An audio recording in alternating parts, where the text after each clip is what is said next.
Be careful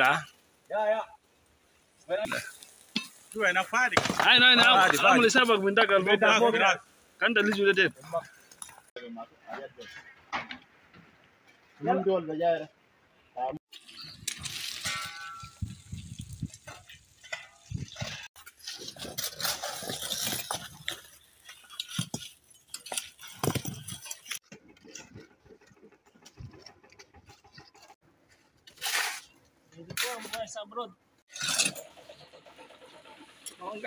Hindi po madali ang buhay abroad. Kala nyo masarap Ganito po ang buhay sa abroad. Ganun ko rin naranasan. Sa talang buhay ko, ngayon ko lang ito naranasan. Pero kailangan para sa pamilya.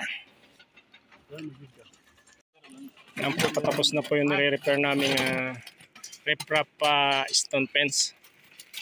Medyo mahirap lang dito sa taas dahil may barbed wire, mahirap kumilos. Nasa maintenance department po kami ni Engineer Austria, kaya kahit anong trabaho ay ginagawa namin. Kailangan tumulong sa mga tao namin para naman ganado rin sila magtrabaho.